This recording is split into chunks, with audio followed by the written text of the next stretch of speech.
Welcome back to my YouTube channel. मैं हूँ प्रिया और मैं आपको आज पढ़ाने जा रही हूँ हमारे बायोलॉजिकल क्लासिफिकेशन का दूसरा पार्ट, जो कि आज है किंगडम प्रोटिस्टा। लास्ट वाले वीडियो में मैंने आपको सिर्फ और सिर्फ किंगडम मोनेरा ही कवर कराया था, जो कि 5 किंगडम क्लासिफिकेशन से हम ले रहे हैं। तो आज हम स्टार्ट करते हैं किंगडम प्रोटिस्टा। तो सबसे पहले मैं आपसे ये कहना चाहूँगी, जिन्होंने भी अभी तक हमारा वीडियो लाइक और सब्सक्राइब नहीं किया हमारे चैनल को, तो प्लीज़ आप हमारे चैनल को सब्सक्राइब कर दीजिए, लाइक करिए, शेयर करिए, ताकि व्यूअर्स बढ़े और लोगों को कंटेंट, अगर आपको ये कंटेंट अच्छा लग रहा है तो आप इंटरेस्ट करिए, लोगों को शेयर करिए, ताकि हमारे लोग और भी देखें, ताकि उनको कुछ इंटरेस्टिंग बातें पता चलें। तो जैसा कि मैं एनसीईआरटी रीड कराती हूँ और एनसीईआरटी रीड करा के उसका सॉल्यूशन देती हूँ। आप अगर इसको सिर्फ सुनेंगे, मतलब मेरे वीडियो को सिर्फ आप देखेंगे या उसमें सिर्फ आप सुनेंगे एनसीईआरटी को ओपन करके, तो आपको एक एनसीईआरटी की लाइन बाय लाइन बहुत ही क्लियर हो जाएगी। ठीक है, तो होपफुली आपको वीडियो अच्छा लगे। चलिए हम स्टार्ट करते हैं हमारा kingdom protista. Protista, all single-celled eukaryotes are placed under the protista, but the boundaries of the kingdom are not well defined. What may be photosynthetic protistum? To one biologist may be a plant to another. In this book, we include cryophytes, dinoflagellates, euglenoids, slime mounds, and protozoans under protista. Members of protista are primarily aquatic. This kingdom form a link with the other dealing with plant, animal, and fungi. Being eukaryotes, the protistian cell body contain a well-defined nucleus and other membrane-bound organelles. Some have flagella or cilia. Protista reproduce asexually and sexually by a process involving cell fusion and zygote formation. तो इसका conclusion ये है कि protista, जैसे कि आपको पता है, ऑल प्रोटिस्टाज आर एक्वाटिक, मतलब ये सारे के सारे एक्वाटिक हैं, आपको ये पानी में ही मिलेंगे सारे के सारे।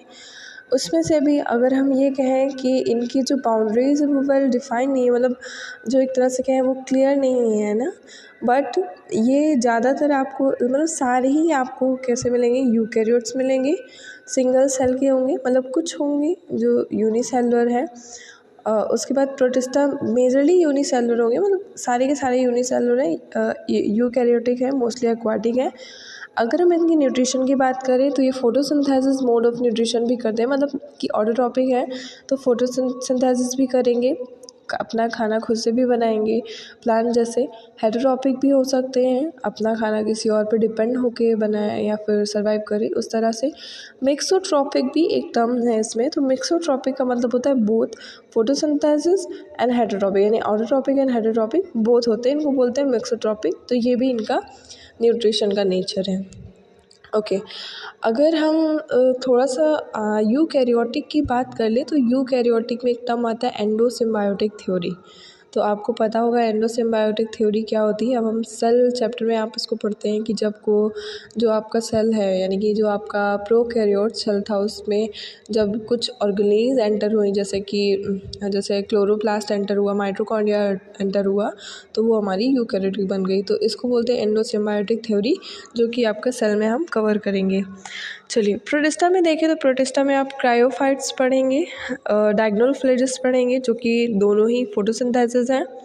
यूग्लिनोइड्स को जब आप पढ़ेंगे तो इसमें एक इंटरेस्टिंग फीचर है, यूग्लिनोइड्स हमारे मिक्सोट्रॉपिक होते हैं, मतलब जब सन की प्रेजेंस होगी तब वो ऑटोट्रॉपिक लाइक बिहेवियर करते हैं, और जब आप सन की एब्सेंस होगी, मतलब नाइट टाइम में, तो वो हेटेरोट्रॉपिक की तरह बिहेव करते हैं, इस तरह से।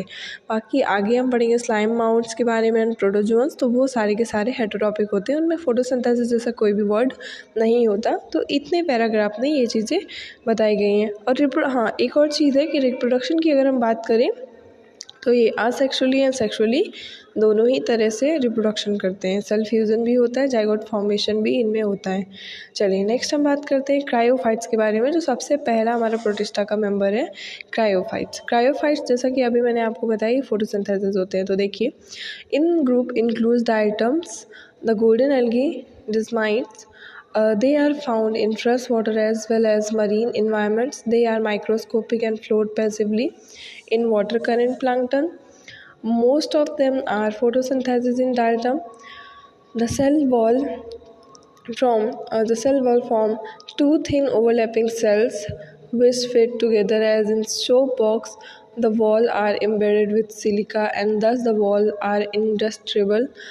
Thus diatoms have left behind large amount of cell wall deposits in their habitat. The accumulation over billions of years is refers to a diatomaceous earth being gritty. This soil is used in poisonous filtration of soil and syrup. Diatoms are the chief producer on the ocean. तो सबसे पहले हम बात करें क्रासोफाइट्स की। तो क्रासोफाइट्स में हम डायटम्स और डिस्माइट्स को पढ़ते हैं। अच्छा, डायटम्स क्या है? तो chief producers of the ocean, chief producer of the ocean उनको बोलते हैं। ये माइक्रोस्कोपिक होते हैं, फोटोसिंथेसिस होते हैं, फाइटोप्लैंक्टन होते हैं। फाइटोप्लैंक्टन मतलब grow with the wave plant like, मतलब जैसे वो वेव उनका जो होता है ना, इस तरह से वो प्लांट की तरह होता है। फ्रेश वाटर भी हो सकते हैं, मरीन भी होते हैं, मतलब दोनों तरह से फ्रेश वाटर में भी मिलेंगे, मरीन में भी मिलेंगे डायटम्स आपको। अच्छा, और क्या हो सकता है? तो ये filtration of oil and serum में काम आते हैं, सीरम एंड ऑयल के फिल्ट्रेशन में काम आते हैं। सेल वॉल इनकी एम्बेडेड होती है विद द सिलिका, सिलिका की सेल वॉल होगी, मतलब सिलिका की सेल वॉल एम्बेडेड होती है सिलिका से। गस सिलिका होते हैं, ठीक है। और इसको बोलते हैं डायटेशमस अर्थ, यानी कि अगर वो काफ़ी डायटम्स स्टोर हो जाते हैं कहीं पे तो वहाँ पे बन जाते हैं डायटेमस अर्थ, जिसको हम बोलते हैं। मुझे एक क्वेश्चन है, उसका आंसर करिएगा कमेंट में फास्ट कि मुझे बताइए ऐसा कौन सा द्वीप है जो डायटम्स से बना हुआ है, मतलब डायटम्स ही उसके लिए रिस्पॉन्सिबल है उस द्वीप के लिए। अच्छा चलिए, मैं डिस्माइट्स की बात करूँ तो गोल्डन एल्गी इनको बोलते हैं। ये फोटोसिंथेसिस होते हैं। इनका कलर येलो एंड वाइट होगा, ब्राउन भी हो सकता है, ब्राउन कैरेटनॉइड्स इनके पास प्रेजेंट होते हैं, ठीक है।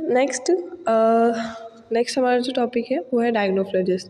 तो क्रासोफाइट्स में इतना ही आपको लर्न करना है कि ये सिलिका के एम्बेडेड होती है, इनके पास सिलिका की वॉल्यूम होती है और ये फाइटोप्लैंक्टन्स होते हैं जो वेव लाइफ वाटर की करंट्स फ्लोट की जैसे वेव करते हैं।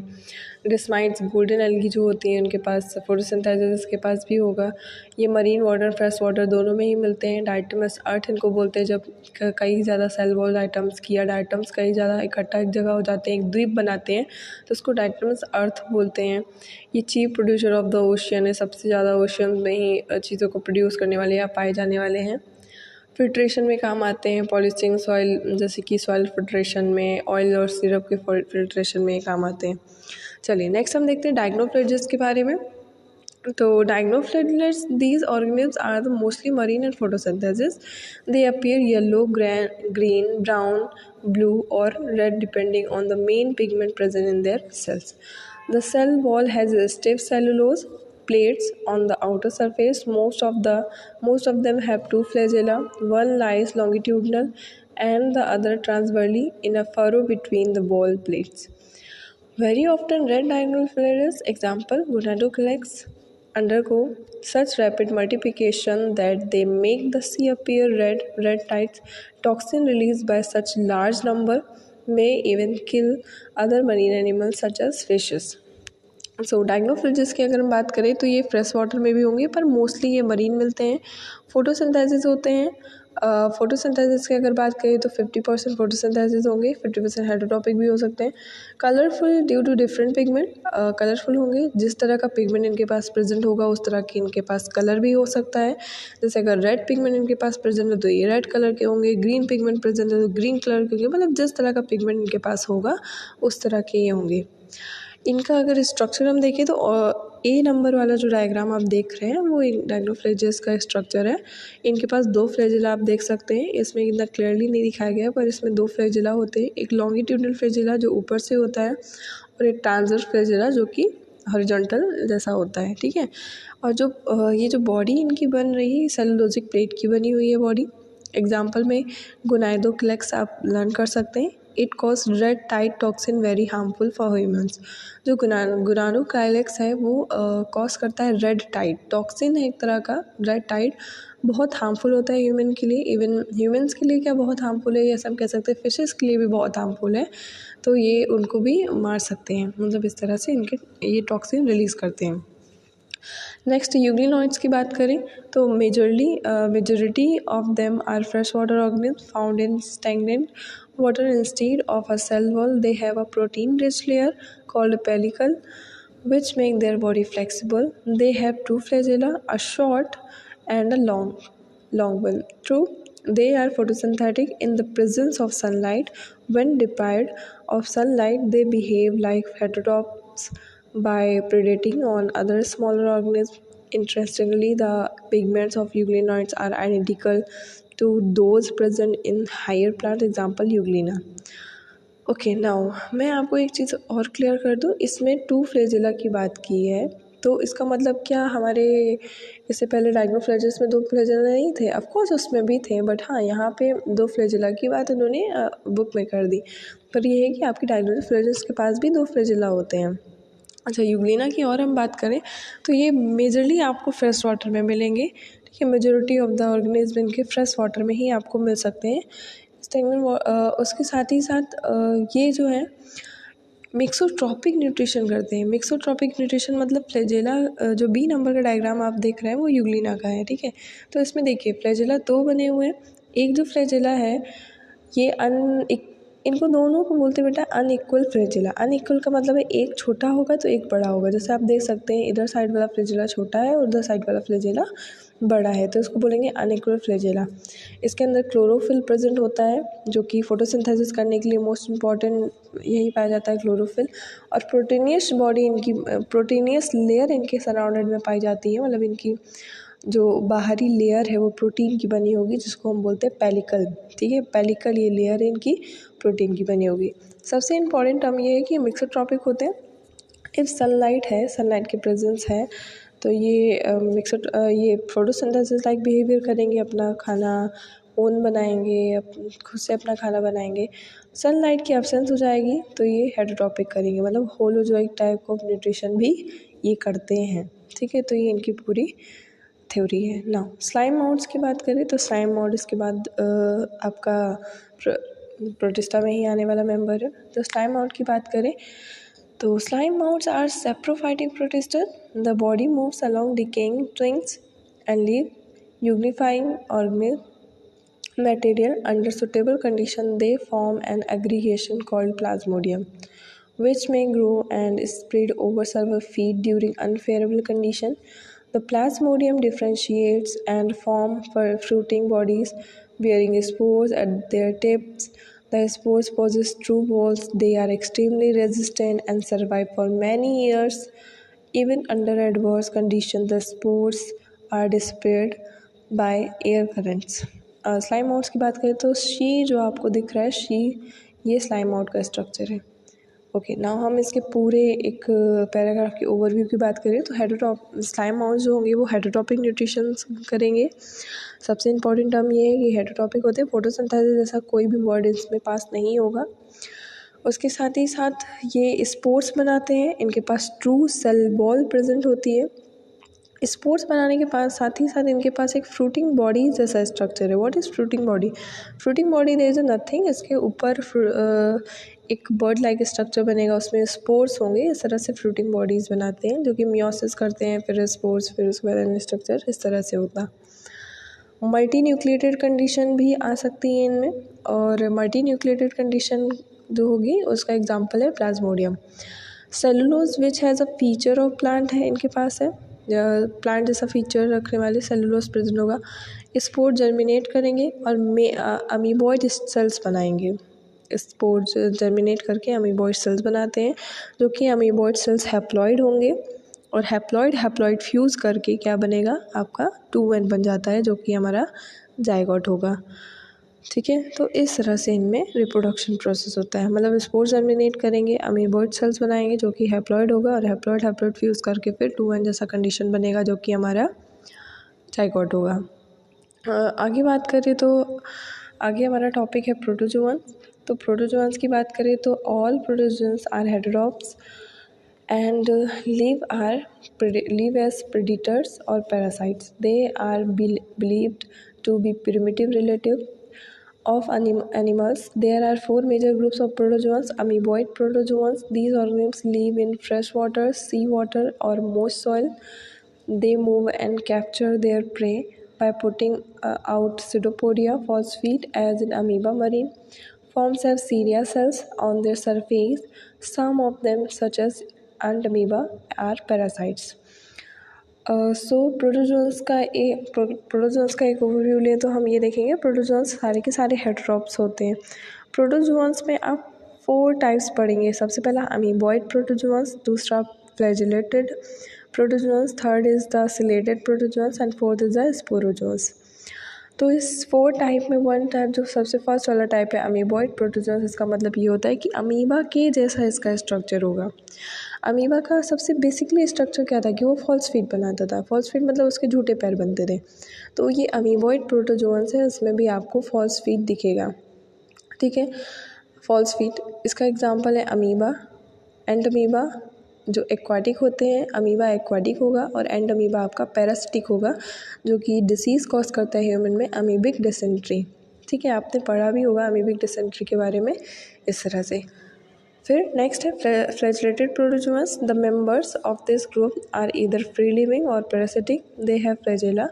The parasitic form cause diseases such as sleeping sickness, example Trypanosoma. तो फ्लैजिलेटेड प्रोटोजोन्स की अगर आप बात करें तो फ्लैजिलेटेड प्रोटोजोन्स भी हेटेरोट्रॉपिक होंगे। ये एक डिसीज़ कॉज करते हैं। ठीक है, ये फ्री लिविंग होते हैं वैसे देखा जाए तो, इनके पास फ्लैजेला प्रेजेंट होती है, और ये एक पैरासिटिक होते हैं जो कि डिसीज़ कॉज करते हैं जिसका नाम है स्लीपिंग सिकनेस। और ये स्लीपिंग सिकनेस फैलता है ट्रिपेनोसोमा से। ट्रिपेनोसोमा इज़ अ वेक्टर जो CC5 मक्खी है उसका। तो ये आपको डिसीज़ कॉज करेंगे स्लीपिंग सिकनेस की, मतलब इसमें नींद बहुत आती है, आप सोते ही रहेंगे।